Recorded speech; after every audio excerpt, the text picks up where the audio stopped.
1592년 임진왜란이 발발하기 40여 년 전 1555년 정걸장군에 의해 만들어진 판옥선은 군선의 갑판 위에 화력 강화를 위해 또 다른 갑판을 만들어 올린 배로서 일본의 침략으로 발발한 전쟁인 임진왜란과 정유재란 당시 조선 수군의 주력선으로 맹활약하여 일본의 침략으로부터 조선을 구해낸 위대한 전함이다. 판옥선은 배의 밑바닥이 평평한 평저선으로 만들어져 제자리 급선회가 가능하여 좌우현 항포의 교차발 포속도가 빨라 화력이 극대화되었으며 썰물이 되어 배가 바다의 바닥에 걸리더라도 배가 기울어지지 않고 선체가 평평하게 유지되어 그 자체로도 훌륭한 방어진지가 되었다. 바닥이 평평해 먼 바다로 항해하기에는 부적합한 배이긴 하지만 한반도 근해를 지키기에 최적화된 구조를 가진 판옥선은 판옥선 중 가장 큰 삼도 수군 통제사 이순신 장군의 기함의 크기를 기준으로 좀 더 상세히 살펴보고자 한다.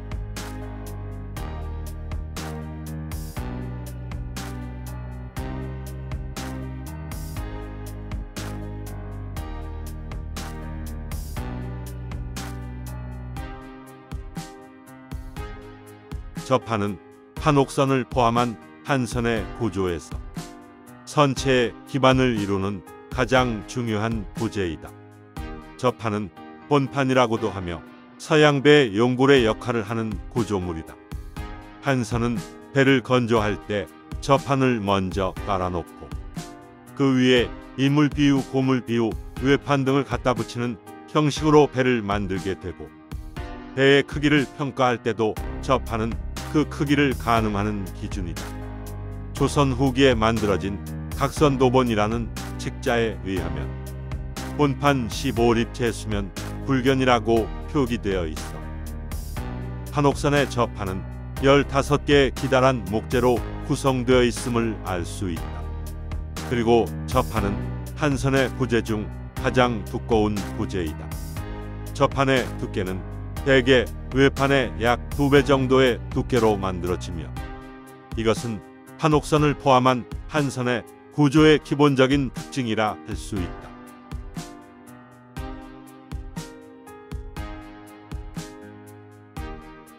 이물비우는 선체의 앞부분에 위치해 물살을 가르는 역할을 하는 구조물로서 한자로는 선수제, 비우, 비부, 비야, 비우 등으로 쓴다.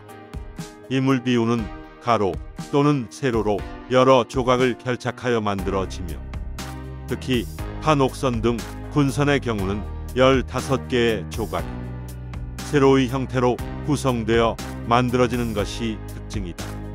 이것은 앞서와 마찬가지로 이물비우 또한 각선도본이라는 책자에 비교적 자세히 기술되어 있는데 살펴보면 기하 직판 15립이라고 적혀 있어 15개의 참나무 판재가 세워진 형태로 구성되어 있음을 알 수 있다.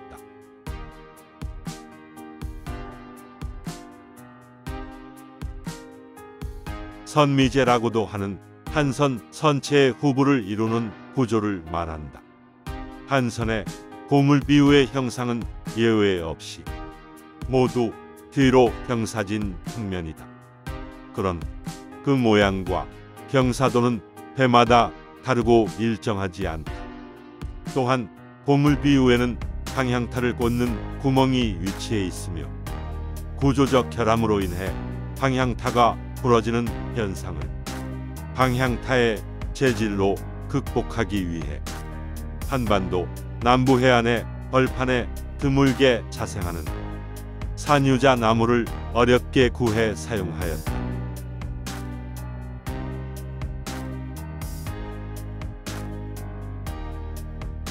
한선에서 외판은 삼판 또는 편판이라고도 한다.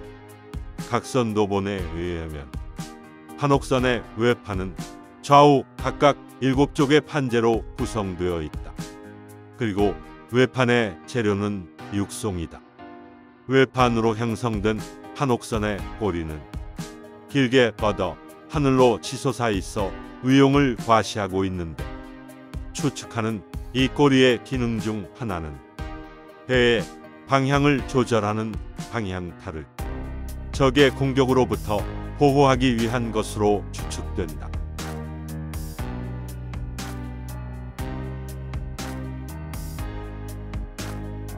한선의 좌우현의 외판을 연결하고 있는 둥글고 긴 부재가 있는데, 이것을 가룡목이라 한다. 이 가룡목은 한선 특유의 횡강력 부재 중 하나이며, 다듬어지지 않은 자연 상태에 적당히 구부러진 등근 나무를 사용하며 양 끝단을 가공하여 좌우현 외판에 관통시켜 고정하는 구조이다. 가룡목은 서양배의 늑골에 해당하는 구조적 역할을 하는 부재이다. 이 충무공 전서에 의하면 가룡목으로 배 하부를 12칸으로 구분하고 배의 하부의 공간을 이용하기 위해 가룡목을 절단하여 사용하지는 않는 것이 한선의 특징 중 하나이다.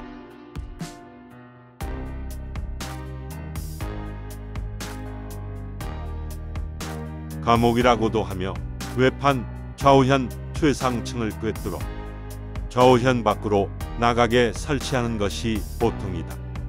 한선은 멍에의 길이만큼 가판이나 상장이 넓어지게 된다.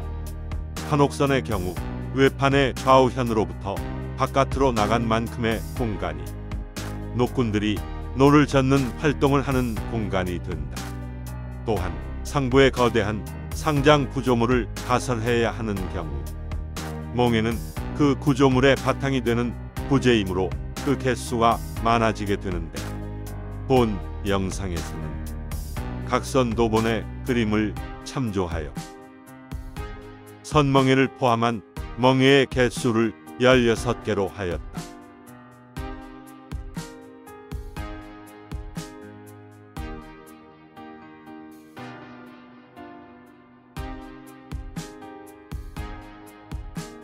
판옥선이 우수한 전선으로 평가받는 이유 중 하나가 그 당시 조선에는 존재하지 않았던 배령, 즉 화력을 담당하는 전투 갑판과 배의 추진력과 방향을 담당하는 노갑판을 위아래로 명확히 구분하여 서로를 방해하지 않으며 각자의 역할에 집중할 수 있도록 하는 구조를 가졌다는 점에 있다.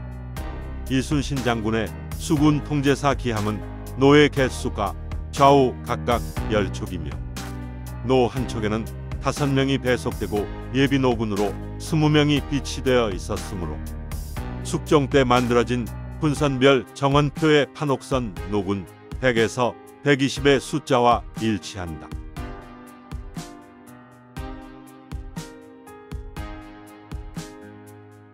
한선의 경우 웬만한 크기의 배면, 돛기둥과 돛이 각각 2개로 구성되어 있는 것이 보통이다. 한선의 돛은 원리상 중국의 돛과 동일한 러그세일형을 갖추고 있다. 그리고 동양의 돛은 기능적으로는 서양의 라틴 세일과 닮아 있어 조작이 쉽고 역풍에 강한 특성을 가지고 있다.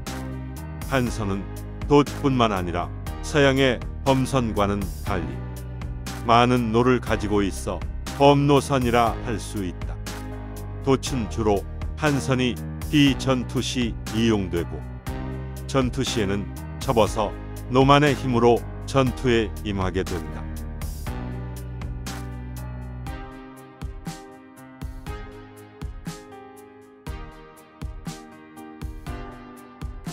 고려말 최무선에 의해 개발된 화약과 화기의 기술은 그의 아들 최해산에 의해 조선 태종에서 문종에 이르러 크게 발전하였다.